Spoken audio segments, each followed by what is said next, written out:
Yeah. All right. So good morning, good afternoon, good evening. Welcome to the Topology Optimization webinar. Today, our session is centered around topology optimization of soft robots. It will be hosted by Josh Pinskier from Australia, and he is from the Commonwealth Scientific and Industrial Research Organization. And today we have three presentations, and the second one is by Anna uh, Dark-Lint from currently at the DTU. She's a postdoc working there.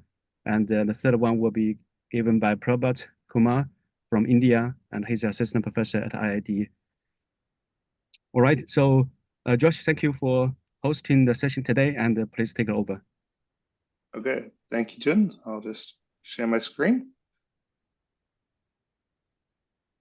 Okay, so I hope you can see my screen now. Yep. Okay, so thanks, Jin. Thanks for inviting me and welcome everyone to this session. I'm quite excited to talk to people about this session to deliver this content because it's been something that's been on my mind for quite a long time. And I think it'll probably be a little bit left field for the people in this community. So I'm kind of keen to give you a high-level overview of the fundamentals of soft robotics and some of the interesting challenges that I see in soft robotic optimization. And hopefully, once I've given you a high-level overview, convince you that it's very interesting and relevant, then I'll talk about the state of the art in topology optimization and in soft robotics. So it will be fairly high level. I won't go into too much technical detail, but if you're interested, I strongly encourage you to read some of the papers I reference or to talk to me or either of our other speakers after this session. And certainly I think we'll have some very interesting technical content to follow my talk. So I am struggling to switch slides here. So we're drawing on content from two papers today. The first is Soft Pneumatic Actuators, a review of design, fabrication, modeling, sensing control, and applications. And the second is from Bioinspiration to Computer Generation, developments in autonomous soft robot design. So these are both papers that I've recently been part of. I take two because the soft pneumatic actuators is very specifically focused on that field. So pneumatic actuators, how you can create flexible inflatable devices, which will bend and twist and move in very interesting ways. And then the materials and design processes around that. And the second one from Bioinspiration and Computer Generation gives a much more broad review of the field and design optimization of soft robotics in general. So what are soft robots? I think is the first question we have to answer. And I'm assuming a lot of people in this community probably don't know much about soft robots, so let me give you a somewhat in-depth background. And really, it's interesting. It's easier to start more with what soft robots aren't than what they are. So they are certainly not these kinds of articulated robots that you're used to. These sorts of what I'm going to call traditional or rigid robots use articulated joints with motors to create a rotation, and between them they have a set of rigid links. That's very good for a lot of reasons, and most notably, it creates a very precise position at the end effector. So the tooltips can be moved very, very accurately, and that's useful if you want to do a lot of industrial tasks, like if you want to do pick and place in a warehouse, or you want to do industrial welding, you need to know your end effector position very precisely. But it's also very useful because you can simulate that easily. So you can create these models in simulation, you can reduce them to a set of sticks and hinges, and you can do reinforcement learning on that. And you can have very fast simulators that you can have millions of iterations on and create very complex models. The problem is they're not very good for environmental interactions. They're not very robust. So what we do in soft robotics is instead we kind of flip this problem around, right? So instead of creating systems that are designed to be very precise, we want to create systems that are very insensitive to their positioning. So ideally, you can place an object roughly in the area of what you want to grasp, and you will still be able to grasp it. Or if you are walking along and you interact with an environment that you weren't expecting, like some loose gravel, that's fine. The whole system is very insensitive to slip and very insensitive to unknown objects. And I mention this because from the perspective of this community, I think this is quite interesting, right? Because rigid robotics are kind of a multi-body dynamics problem. But soft robotics are now a continuum mechanics problem, so something that's much more friendly to addressing with our conventional set of topology optimization tools. And just to give you a little bit more detail on why this is interesting, what we're really drawn to is to making robotic systems that behave more like animals. So what we see in nature is animals where they've evolved very sophisticated structures that allow them to perform challenging tasks with very little cognitive effort. So even tiny insects, even bees can perform very complicated movements that we can't replicate with robots using conventional technologies. And the problem with that is about the hardware, but a lot of it is about the control. So you might think that the current generation robotics, like Boston Dynamics type things, are very advanced, and they are. Like they've come a very long way, but they rely on having a very controller intensive formulations. So it means they need to have a lot of computing power on board and a lot of learning done off board to be able to perform these tasks effectively. And that's very limiting because it now means you need a huge computer and a huge battery on board, and inherently your system now becomes very large. So if you want to shrink that down to the scale of animals, you need to be able to offload some of that work into the hardware and create mechanically intelligent devices. And that's what really motivates us.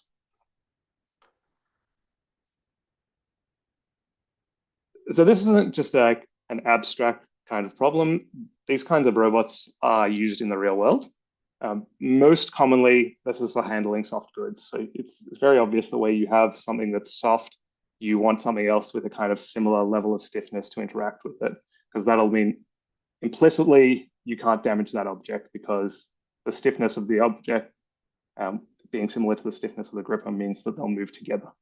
So for handling fragile goods, for agricultural harvesting and similar tasks, soft robotics are very useful, but they're also useful in working with people. So in cobotics, so collaborative human robots, and in medical and rehabilitation tasks where you don't want to hurt your human, these kinds of soft robots are very useful.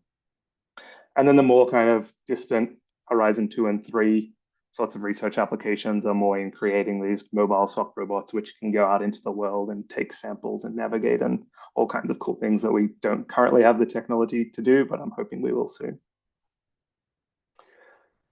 Okay, so that's a very high level overview. Let me get a bit more into like the practical matters, which is how do they actually move? How do you make them? How do they work? So I mentioned soft robots are made from flexible materials.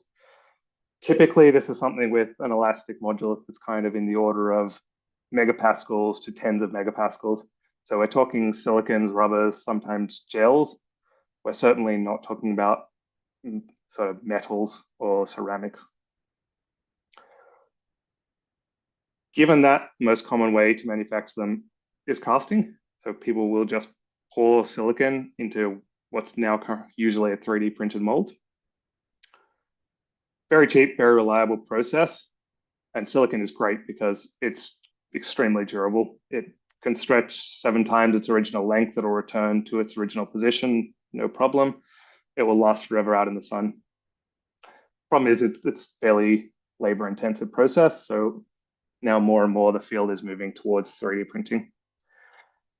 And there's a number of ways that you can sort of 3D print soft materials, ranging from a filament-based method, which is what most people would have in their home 3D printer or their office or school or library, which is quite good. It's relatively cheap, it's durable, but it's not super soft, and it's typically limited to only one material.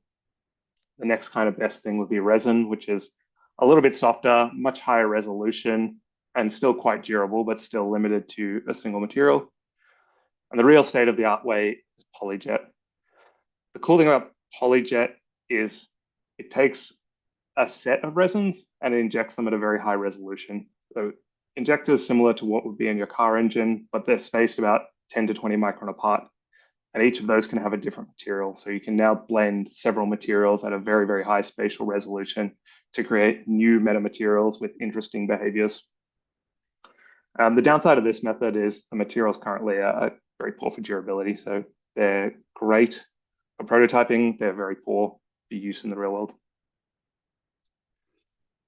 Okay, and finally, how does a soft robot move? For the purposes of this talk, I think there are 3 kinds of motion that I really want to focus on. And the first one is actually no actuation at all. So this is the case where you have a soft system, but there's no actuation or no energizing of it that causes the system to deform internally, right? What happens is you have an external rigid body transformation, either the gripper pushing into an object or the object pushing into a gripper, and that creates a deformation in the system. And as a result, the internal deformation, the strains, give it some interesting behavior, like being able to grasp an apple by enclosing it and moving around it. When it comes to active systems, there are two very common kinds.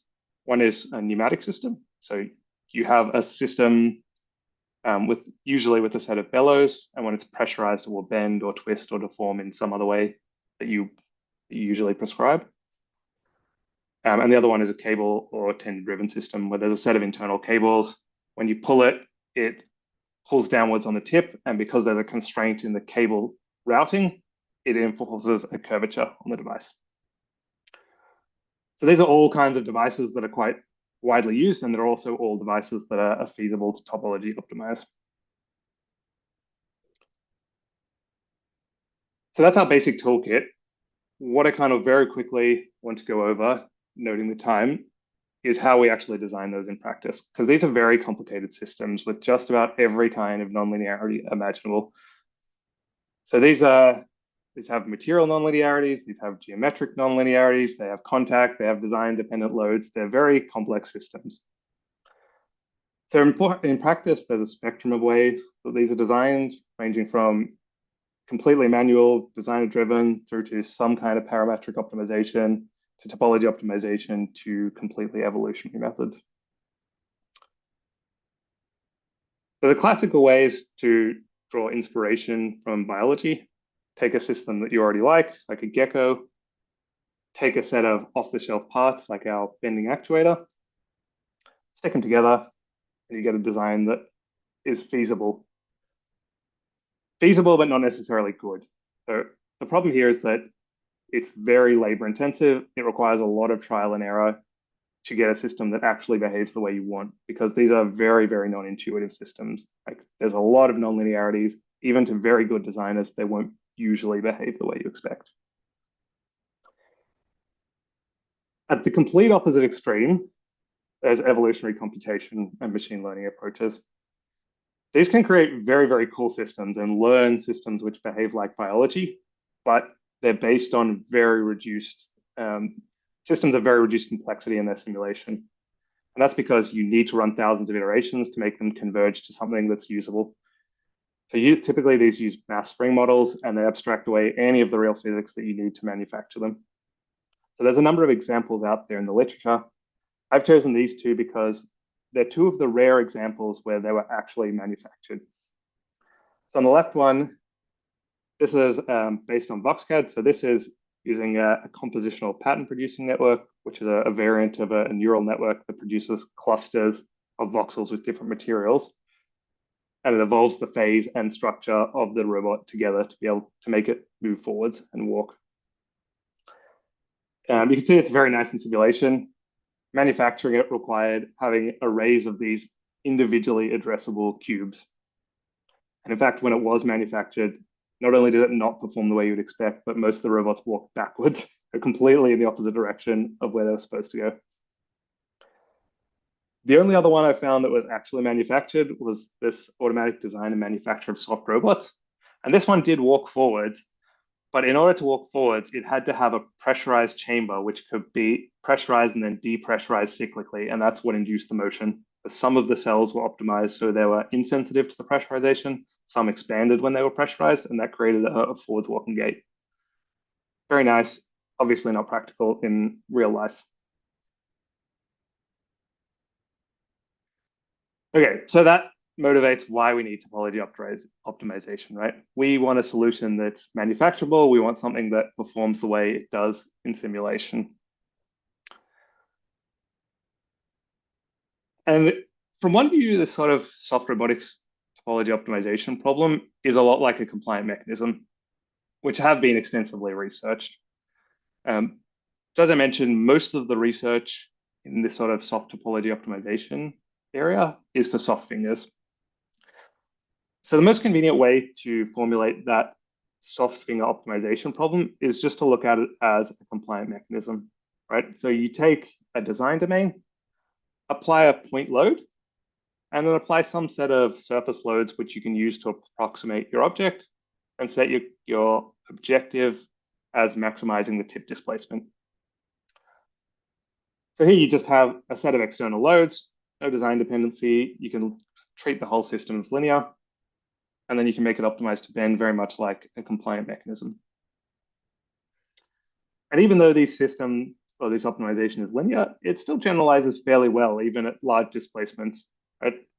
The simulation here is a nonlinear simulation. That's not the original topology optimization, but you can see even though it's only optimized for small displacements, the large displacement behavior is still quite good. The second way you can do that is by generalizing to a surface load, so considering a plate as your energy source rather than a point. And it's very much the same problem. The interesting thing here is that if instead of looking at one output point, you look at multiple points as your output displacement location, so where you want to induce the bending, then you can generalize not just the behavior of the gripper, but you can actually generalize how well it'll grasp different objects.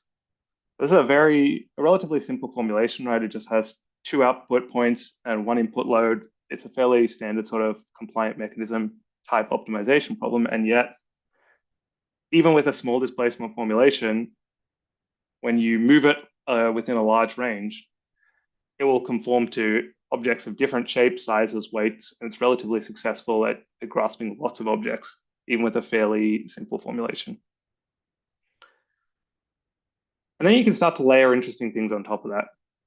So what if instead of just having one input point, you have two input points, right? The formulation's basically the same. It's multiple objective now, right? Instead of single objective. But now you can perform in-hand manipulation. So if you rotate the gripper instead of pinching it, then you can rotate the object in hand. So now you have a gripper that can do two things at once. It can move the object and it can pick in place.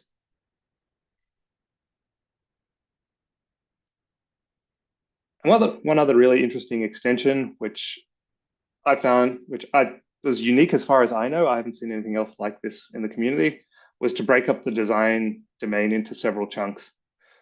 So here, instead of solving it as one problem, the design domain, which is the exact same one as what's above it on the right, was split into several segments with a set of internally consistent boundary constraints, and then each of those solved independently. And quite interestingly, by chunking up the domain, it seems to kick it out of some local minima. So you have essentially the same problem, but when you assemble the chunks back together, it performs much better than the original design.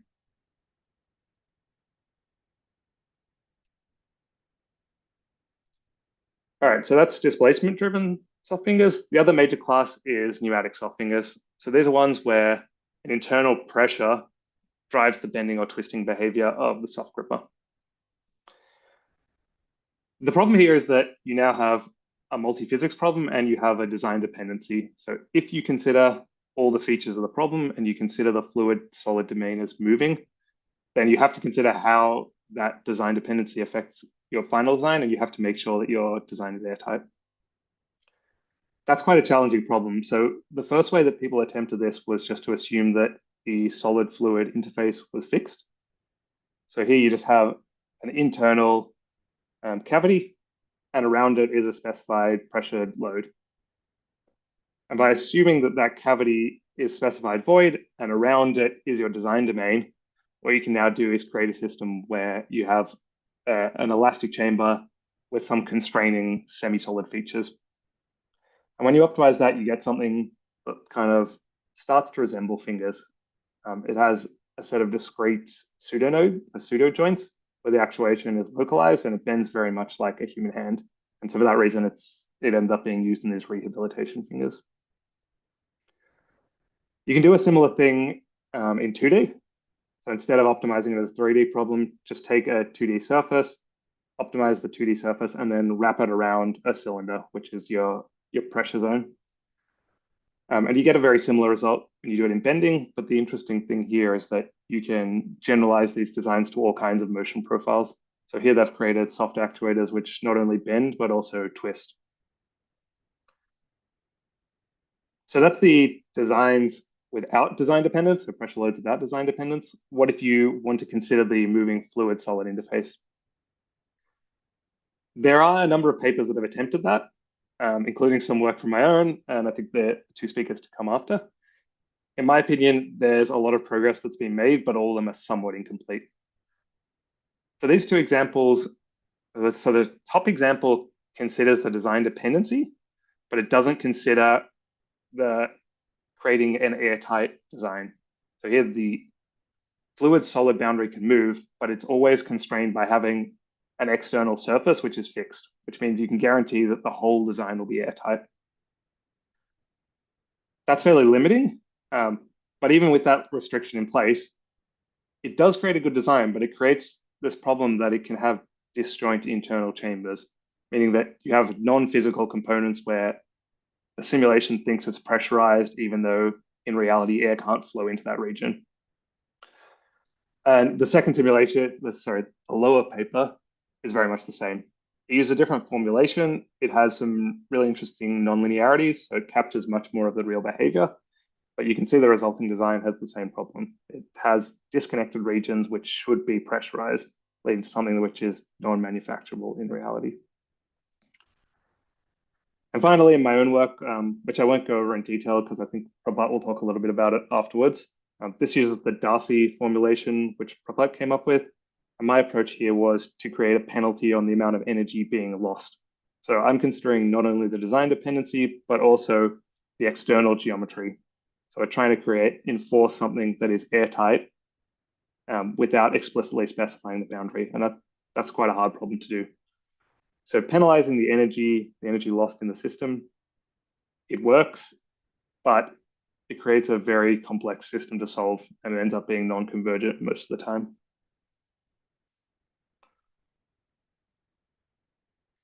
Okay, I think I'm coming up against time, so I'll just go through this one last thing, and then I'll wrap up. One of the major challenges in soft robot optimization is that the systems typically want to capture so much behavior that it's impossible, or it's very intractable to formulate that as a topology optimization problem. So everything I've shown you so far, they've greatly simplified the behavior of the system to reduce it down to something that becomes tractable. It's a set of loads, it's a bending output, or something like that. When really what we're interested in is creating these very complex systems like the animals that I showed you at the start, where they can interact with their environment, they can bend and flex, and they can adapt to the shape of different objects and different terrains. That's too hard to do in a tractable formulation. So one way to get around that is to create sets of designs instead of a single design. So we've looked at two ways you can do that. One is to exploit the fact that topology optimization starts with an initial condition, right? And usually that's just a constant field at the volume fraction if you're using the SIMP formulation. So we used the SIMP formulation, but varied that initial field and created different patterns of designs, and then ran that through and let it converge to its local minima.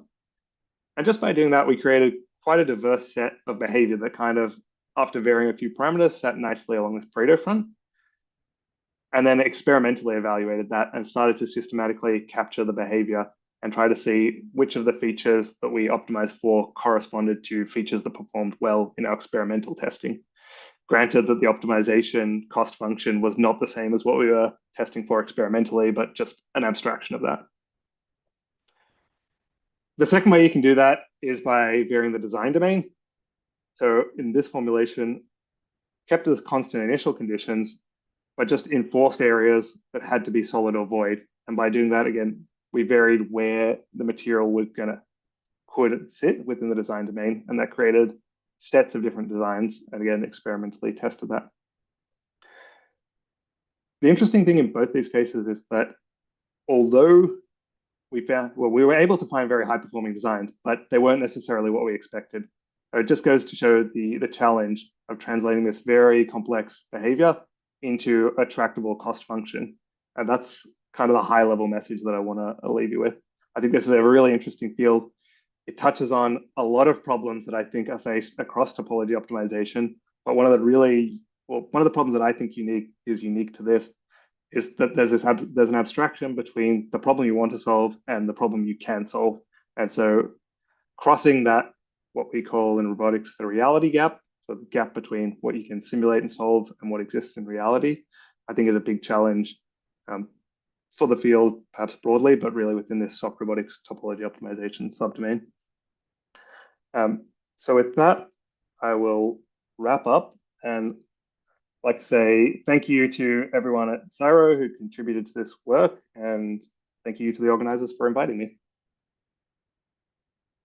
And I think in the interest of time, we should move straight to the next speaker. So if there are any other questions, if there are any questions, I'm happy to answer them at the end of the talk if there's time. But for now, would you like to jump in, Anna? Yeah, sure.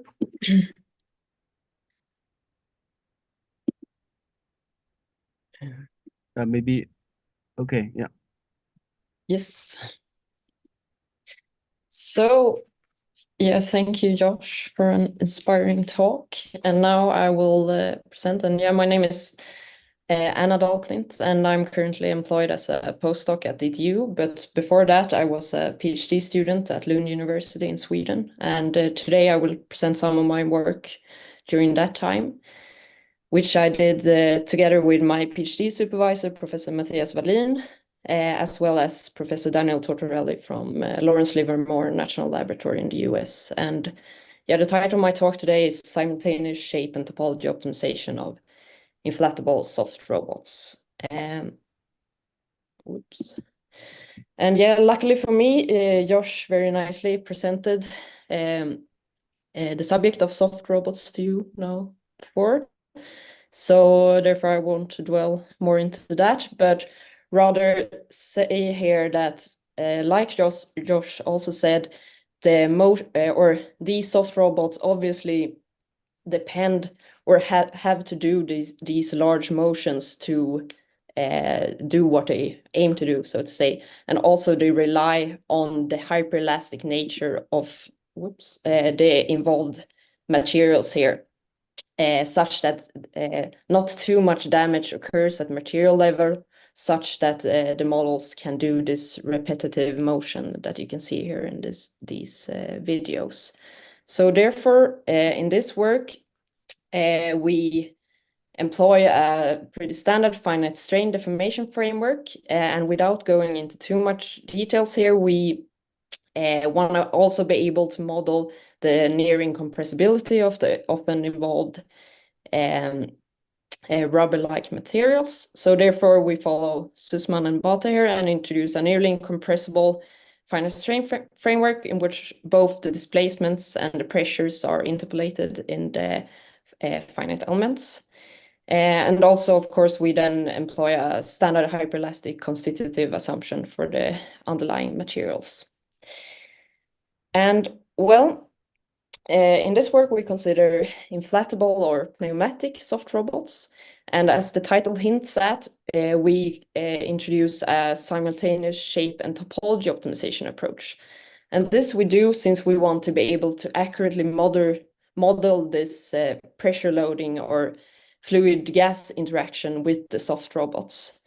So if we consider a robot which would look like this, we conduct a standard topology optimization to design the general morphology of the robot, which would be this domain here, whereas we apply a shape optimization to the internal pressurized cavities, such that these internal cavities are meshed conformingly or using a body-fitted mesh, such that we can apply this design or deformation-dependent pressure in an accurate way.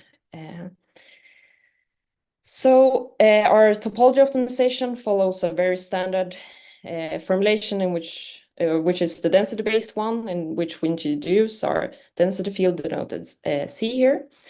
And following Shang and others here, we introduce a little bit different interpolation here to accompany our nearly incompressible framework in which we both penalize the Young's modulus and the Poisson's ratio, such that we can relax this incompressibility condition in void regions. And also to regularize our problem and introduce a minimum length scale, we introduced the standard Lazaro segment PDF filter, which can be stated on potential format as you see here. So here we have our filtered design field, the zeta. On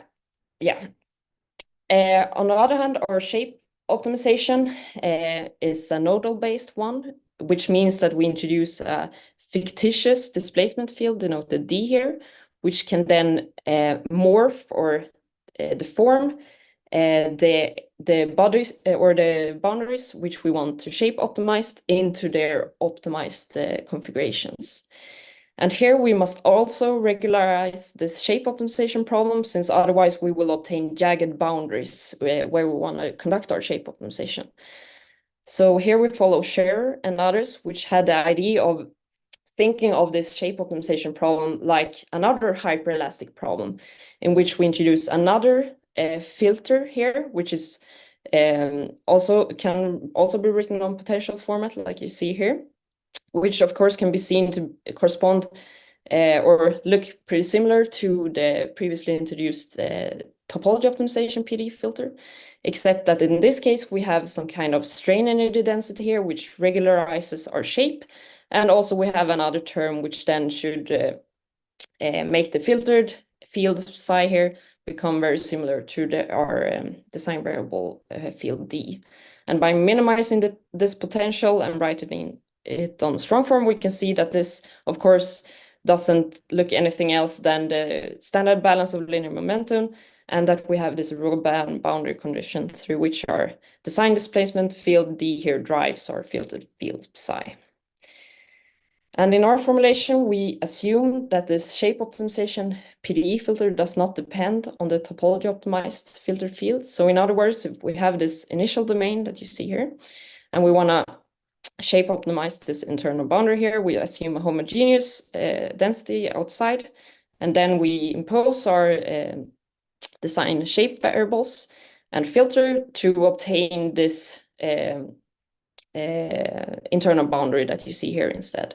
And then we use this configuration as our domain for our topology optimization PDE filter to generate our final design at which we can impose our physical boundary conditions to measure our output force or whatever we want to measure. So we apply this framework to design soft grippers, where we have a varying number of internal pressurized cavities. And we want these grippers to exert a maximum force at an external workpiece, and we measure this,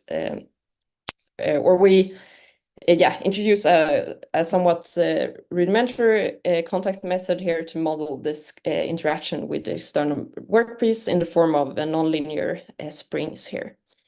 And also we want to ensure that our gripper doesn't buckle at operating load level, so we introduce simple buckling constraints here. And we utilize symmetry in boundary or in analysis and design.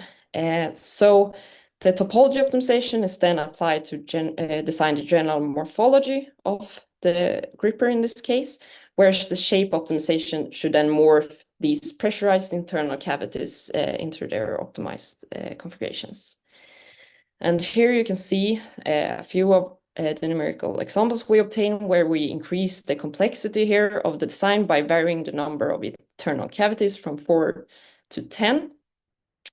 And yeah, we can see here by the motion of these robots that they really do what we want them to, in other words, to try to maximize this output force here. Of course, the next question is whether this simultaneous shape and topology optimization approach performs better than a sequential one. So we conducted that study in the sense that we first designed our gripper using a topology optimization framework and then inputted that as the initial domain to our shape optimization, where we then allowed these internal pressure boundaries to change. And we can see that some of the traits from our simultaneous format, of course, appears also for this sequential one. But if we have a closer look at the actual performance of these structures, we can see that our simultaneous formulation excels in the sense that it outputs a greater force. So by that, I conclude to just say that, yeah, we have been able to develop a topology or simultaneous shape and topology optimization framework, which includes hyperelasticity, finite strain kinematics, and being able to model near incompressible materials. And yeah, we were able to solve or show the benefit of using this simultaneous approach in comparison to a sequential topology and shape optimization formulation. But with that, I thank you for listening and give the floor to next speaker, I guess. Cool, thank you, Anna. And I have to apologize. I think I mucked up the order and it was supposed to be Prabhat then you, so I apologize if I've confused anyone. If it's all right with you, Jun, yeah, I'd like to pass straight on to Prabhat and then we can answer questions at the end. Yeah, so Okay. also good. Yeah. Yeah, and if anyone has questions, you can also post them in the chat and either Anna or I can type in answers as we go along. So over to you, Prabhat.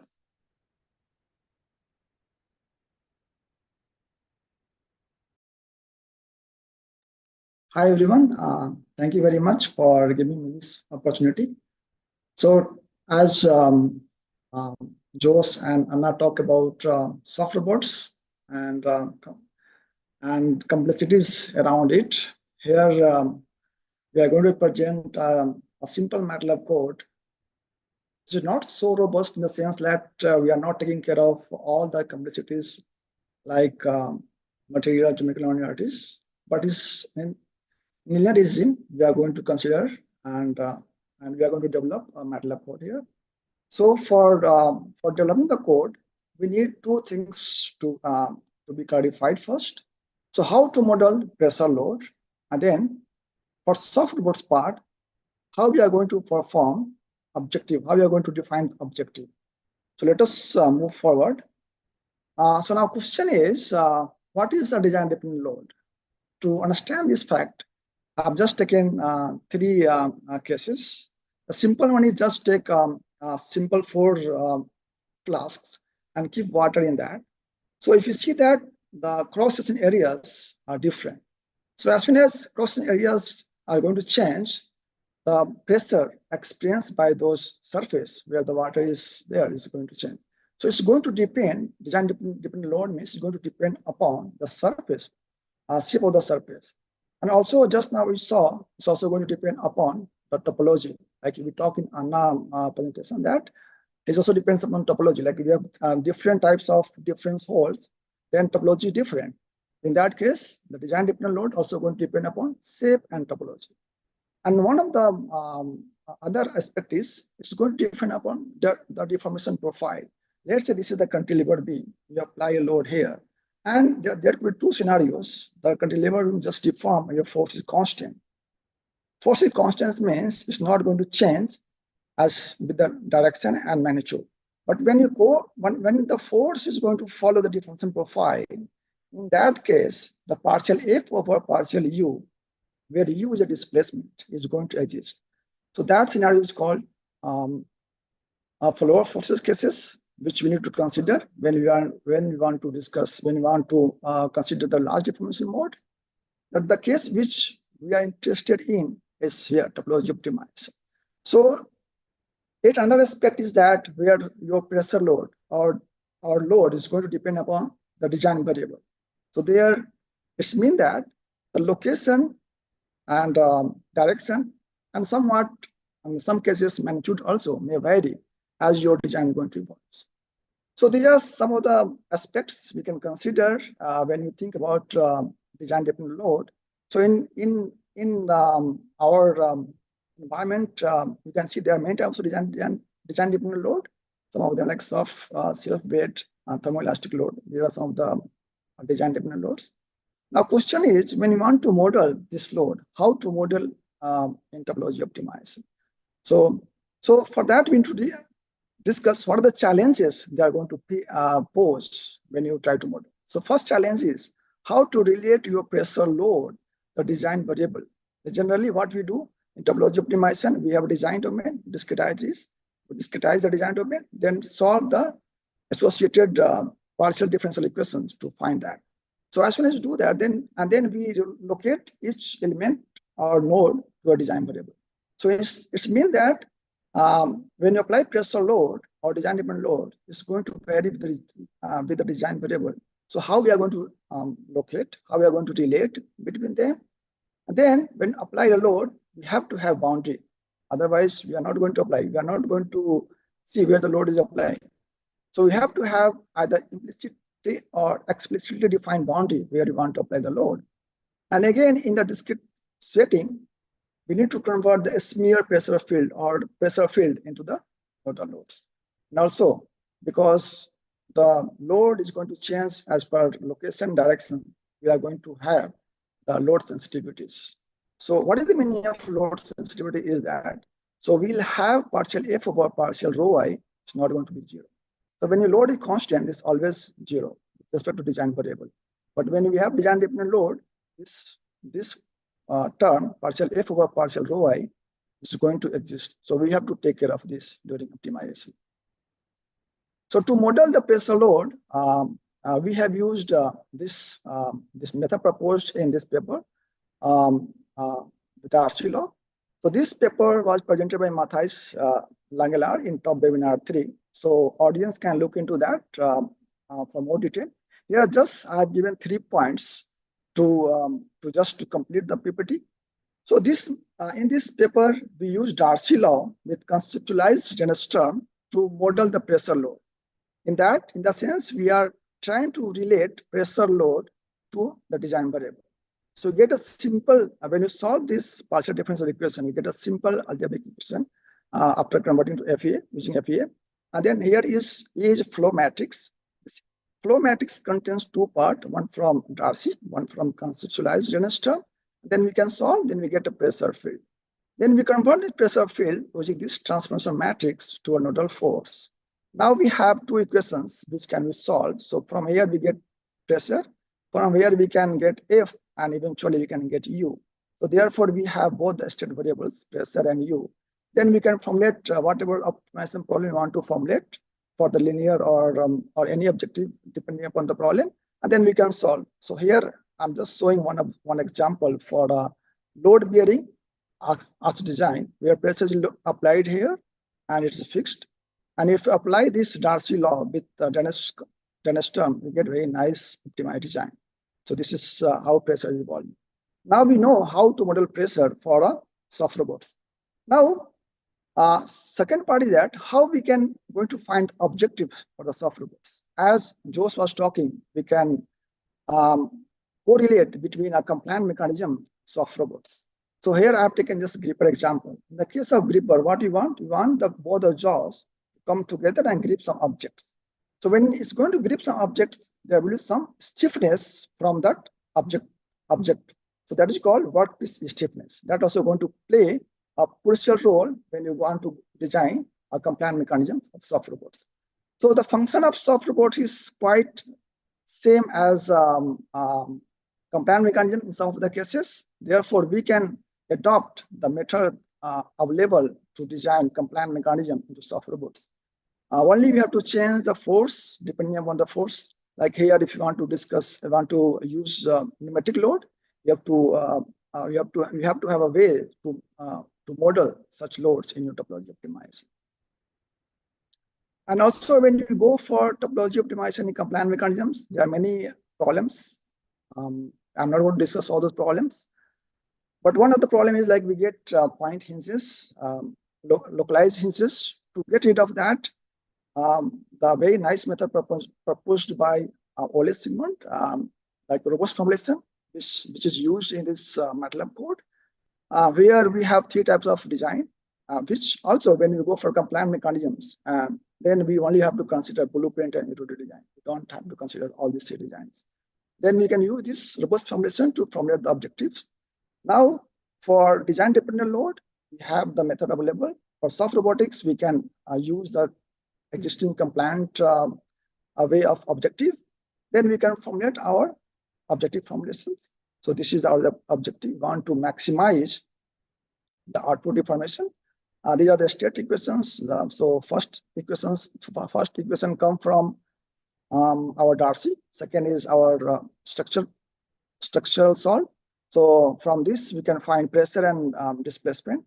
Then second part is our known volume constraint. And third, because when you apply, when you try to design soft robots or compliant mechanisms, those robots should sustain the load which you are applying. So though you want very high deformation while gripping, but at the same time you also want the gripper to sustain the load. So how to induce that? So there are many methods. Here we have used this strain energy constraint. So now question is how to formulate this strain energy. Okay, so how to do that? So as in optimization, what we do, we discretize the design domain, we give a design variable to each element, and then we move forward. So in the first loop, or optimization loop or analysis loop, we have the known value of when you solve for the given volume constraint. When you solve the problem, we can find here the strain energy. So that strain energy we can take as a reference. From that strain energy, we can define how much fraction you want to retain in your mechanism of soft robots. So that way we can introduce the strength part of the soft robots. So now we have objective, state equation, and constraint defined. Then we can find sensitivity. So here we have found sensitivity using H1 variable method. And then we have used optimizer, optimizer to solve this problem. Now, now we have how to model design dependent load and how to formulate objective for the soft robots. We can go ahead and write a simple Matlab code for that. So this Matlab code has this many inputs.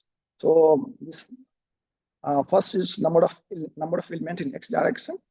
Second input is number of element in y direction. This is volume fraction, how much volume you want to retain. This is fraction for strain energy. This is penalty terms appear from your sim model. This is for filter radius. This is Ks is like a spring for the workpiece, which I was describing when you are want to grip something. So there will be some stiffness from the workpiece that is here. These two parameters are from the Darcy formulation, and this LST represent you want to call for load sensitivity or not. So if you don't want to call for load sensitivities, means you want to neglect that, then you just put 0. If you want to call it, then put it 1.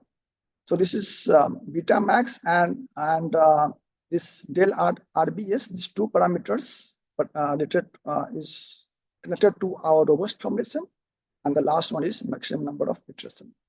We can find this code here on this GitHub. We have made it free and download. We can download, and anyone can download and play with that. So I'll just go with very fast. What are the main parts of this code? So we have I think 6 or 7 main parts in this CSIRO top code. So first part we define material and flow coefficients. Okay, and then second part we go for the finite element and non-design domain preparation. So like top 88, we follow the same style of nomenclature, and so here we have to note that each node will have 2 degrees of freedom from density, from the displacement point of view, and 1 from the pressure point of view. So this is shown here. And then this line number 9, 10, 11, they are similar to line number 10, 9, 11, and 12. They are similar to our top 88 code. Then we are also finding here left side, right side, and top and bottom nodes, so that when you apply the pressure, we already know where to apply. Generally, we try to apply. But when you have the pressure load inside the design domain, then you have to find those nodes and those elements. But when we know already which surface they are going to face, then we don't have to find. The code itself will give you left, right, and bottom and top nodes. Then in the line number 15, we go for the finding all the degree of freedoms, like pressure degree of freedoms and displacement degree of freedoms and all total degree of freedoms. These two terms like Kp and Kdp will give is giving, and they are giving that Darcy stiffness and stiffness due to our Dennis term. This line number 18, this T is like transformation matrix. And this line from 19 to 23, they are going to define your stiffness matrix. They are similar to our top 88 code. And then 24 to 29, this is we have defined some matrix which are used to assemble this require flow matrix and require stiffness matrix very efficiently using the sparse. Then we go for the third part of that. Then we define our pressure and boundary, and then also we define the Lagrange multiplier. All these things comes here. Then we go for the filter preparations. Once we have done all these things, then we define all these terms, all these variables required for our MMA optimization.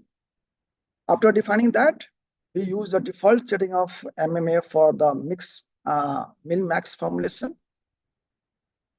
Then we call the MMA optimization loop here. So first we call that analysis loop, where we find the objective for the blueprint and eroded designs. Then we find their sensitivities. Then we call MMA sub-functions to update the design variable. Finally, we plot the pressure field with the results. So to check this code, we have default setting for the code is this inverter problem. So where we applying the load this side, and we want this point to move backward.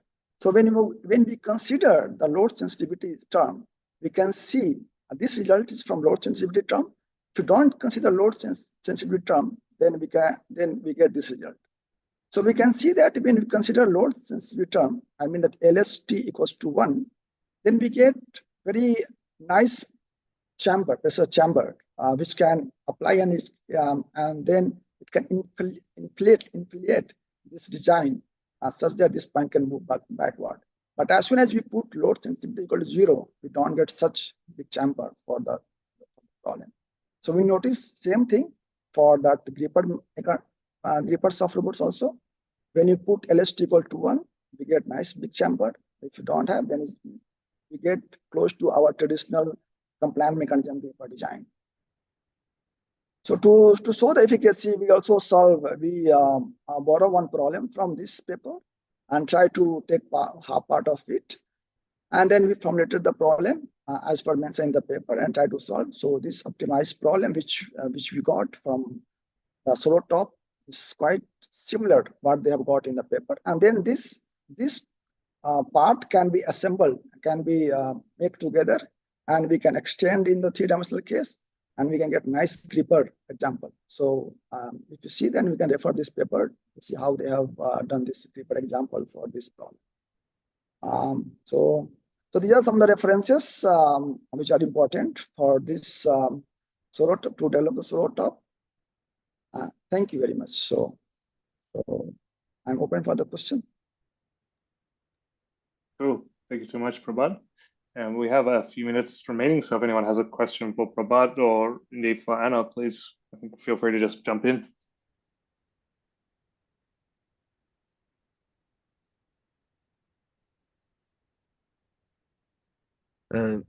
Josh, I have a question for you. So Sure. in your presentation, for the displacement-driven design, you show 4 examples. Maybe you share your screen. So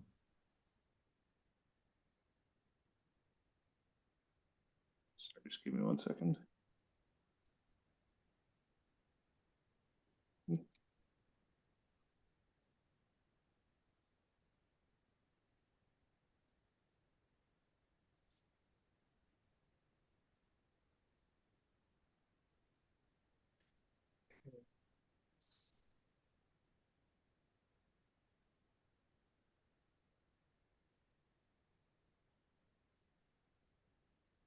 Okay, sorry, I'm back. So it's about displacement driven, and you have 4 examples, and displacement driven. I think it's Oh, sorry, previous slide.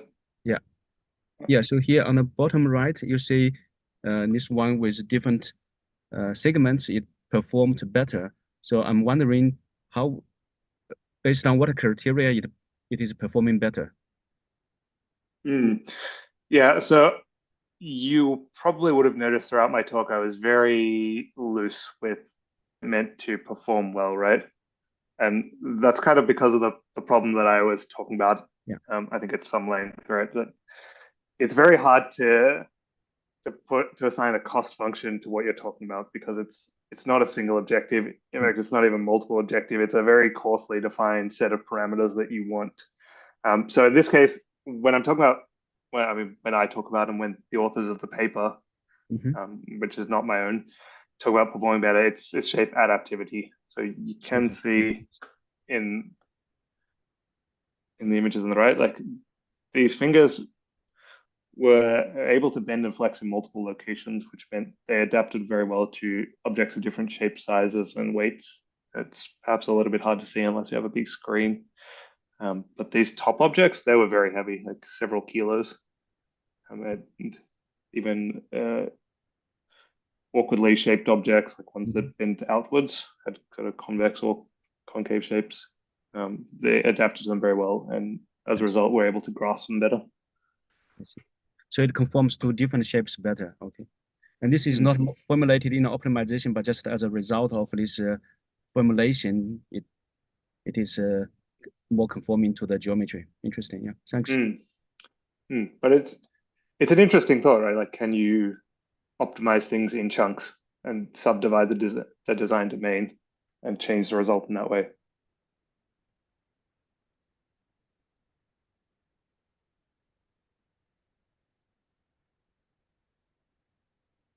Yeah, thanks. Yeah. Are there any other questions for any of the speakers? Dr. Pinskier, I have a question. First of all, thanks for responding to my question in the comments in the chat box. And so I was wondering, when you mention when you say the term compliant mechanism type optimization, you mean to move the output node in a certain way and locate it and displace it in a certain way. So from what I understand is that you want the output node or a set of nodes to adopt a certain orientation so that it's able to, for instance, hold an object. And so what are the parameters other than distance you are considering, such as velocity and acceleration come to mind? Is that accurate, or would you add to it? So typically these are considered as static problems, right? Like, we don't usually consider any of the dynamics. But there are a number of formulations other than just displacement you can consider. So I know Prabhat, for example, is a very big proponent of using mutual strain energy over strain energy as the cost function. Because the problem with considering displacement purely is that you often get very thin features. So they lack durability, they're not robust in reality. So if you want to make features that are slightly stiffer, slightly stronger, then considering the strain energy in your cost function is quite beneficial. Otherwise, you might want to look at something that's not purely maximum displacement, but a function of path.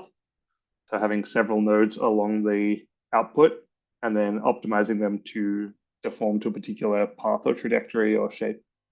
Right? Because if you have an object where you know its geometry, then getting the gripper so it deforms to match that geometry is theoretically quite a good way to grasp that specific object.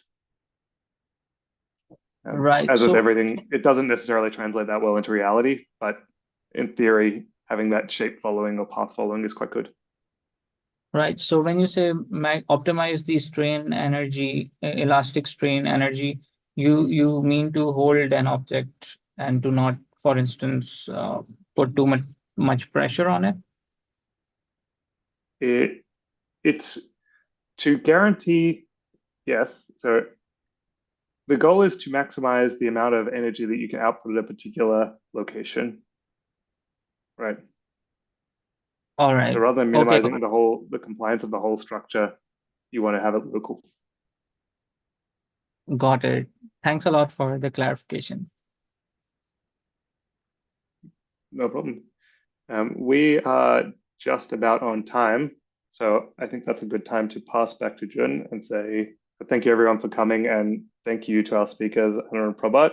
And if anyone does have questions for me, or I think I could safely say on behalf of the other speakers for them as well, please feel free to send us an email and reach out afterwards. Back to you, Jun. Yeah, thank you for chairing the session, and thanks to also to Anna and to Prabhat for the great presentation. There was one question about whether the recordings is available. Yes, it is available on YouTube, so I put the link there. Also on YouTube, if you Google top webinar, you can find the recordings of this one and also all the previous recordings. Yeah, thank you for joining us today, and thanks to Josh again for chairing the session at late afternoon. So